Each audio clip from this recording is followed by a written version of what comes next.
wanted to use Billy Short.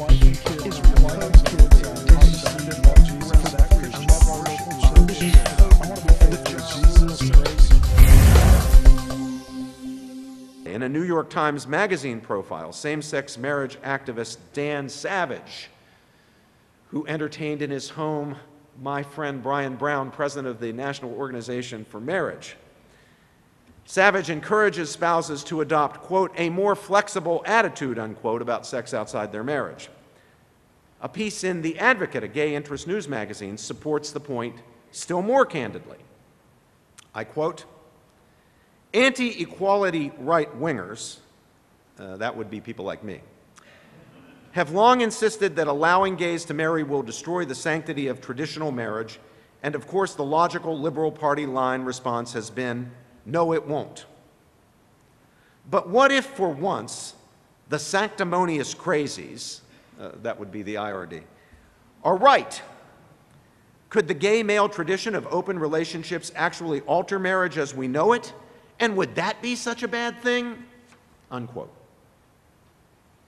Other advocates of redefining marriage have also embraced the goal of weakening the institution of marriage in these very terms. Writer Victoria Brownworth has this to say: former President George W. Bush is correct when he states that allowing same-sex couples to marry will weaken the institution of marriage. It most certainly will do so, and that will make marriage a far better concept than it previously has been, unquote. You've come a long way, baby, from then to now,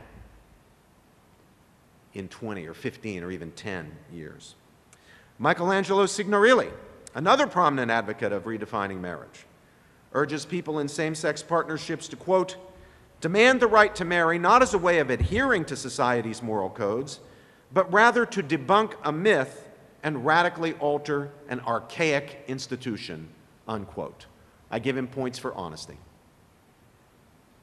They should, he says, quote, fight for same-sex marriage and its benefits, and then, once granted, redefine the institution of marriage completely, because the most subversive action lesbians and gay men can undertake is to transform the notion of family entirely, unquote. Thus it is that many advocates of redefining marriage, sensing that they have now won and there is no turning back, the wheels of progress have moved forward. History is left behind. The Diane Knippers and the Robbie Georges and the Mark Tooley's and the Brian Browns and the Graham Walkers, Bill Saunders. They're increasingly openly saying that they do not see these disputes about sex and marriage as honest disagreements among reasonable people at all. They are rather battles between the forces of reason, enlightenment, and equality on the one side, those who would expand the circle of inclusion, as they like to say, and those of ignorance, bigotry, and discrimination, those who would exclude people out of hatred or animus on the other side.